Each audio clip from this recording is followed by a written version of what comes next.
सभी को youth media entertainment channel पर स्वागत है। शब्बीर शेख यानी हम शब्बीर कुमार के नाम से जानते हैं। फिल्मी गाने के लिए मेरे ख्याल से सबसे ज्यादा अहम जरूरी चीज है अदाकारी जी। गायकी तो होना ही चाहिए, लेकिन उससे सबसे ज्यादा अहम यह है कि आप उसमें एक्टिंग करें, अदाकारी करें, ताकि सामने वाले अदाकार को जिस पे गाना फिल्माया जा रहा है, जिसके लिए आपने गाया है, उसके लिए उसको अदा करने में 26 अक्टूबर को बड़ौदा में राजस्व विभाग के एक अधिकारी के घर जन्मे शब्बीर शेख का रुझान कभी भी संगीत की ओर नहीं था। युवा शब्बीर के लिए गायन और संगीत कभी भी एक महत्वाकांक्षा नहीं थी। वास्तव में हर आम आदमी की तरह वह भी प्रतिष्ठित सफेदपोश सरकारी नौकरी में अपने पिता के नक्शेकदम पर चलने की सोच रहा था। 7वीं कक्षा तक वह एक ऐसी जगह पर पढ़ रहे थे जहां आसपास केवल 9 घर थे। बिजली एक ऐसा शब्द था जिसे लोग शायद ही परिचित होंगे। बचपन से ही वह पढ़ाई और पेंटिंग में बहुत अच्छे थे।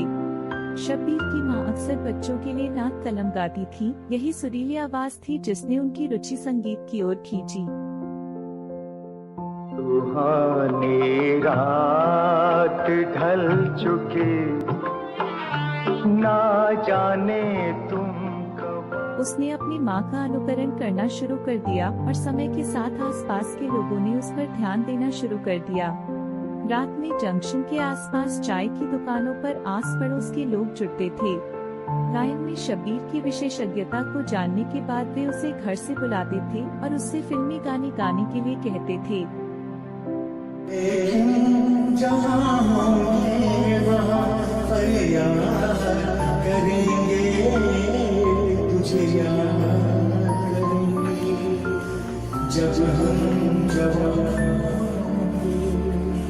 युवा शब्बीर को यह ध्यान बहुत दिलचस्प लगता था और बदले में वे जरा सामने तो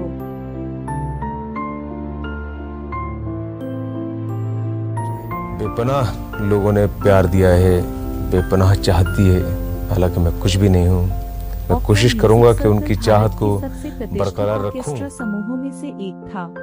अपने दोस्तों के आग्रह पर वह उनके कार्यालय गए और ऑडिशन दिया, लेकिन ये प्रयास भी व्यर्थ रहा। शब्बीर के एक गायन प्रतियोगिता में भाग लेने के बाद ही वे सुर्खियों में आए और ओपेरा म्यूजिक सर्कल की नजर उन पर पड़ी। मंच पर उन्होंने जो गाना गाया वह था वतन पे जो फिदा होगा, अमर वो नाव जावा होगा। उस समय भारत चीन का युद्ध था। उसके बाद उन्हें ओपेरा म्यूजिक सर्कल द्वारा चुना गया, जहां उन्होंने कुछ के साथ कंधे से कंधा मिलाया उद्योग जगत के दिग्गज। 1967 में शब्बीर ने पहली बार स्टेज पर रफी साहब का गाना गाया। उस दिन शिवाजी जयंती थी और गाना था मेरे दुश्मन तो मेरी दोस्ती को तरसे। दोस्त अपने दोस्तों से दुश्मनी की है।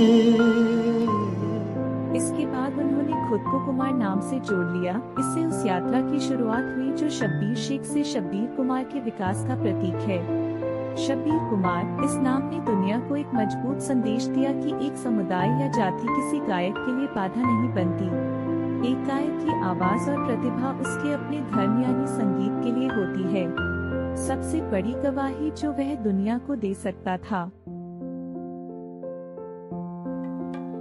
एक कलाकार का और आप जैसे कदरदानों का क्या नाता होता है, क्या रिश्ता होता है और कब से कहां तक होता है, तो मैं अपने ही इस गाए हुए गाने के साथ जरिए मैं आपको बताना चाहूंगा कि मेरा और आपका क्या रिश्ता है और कब से कहां तक है।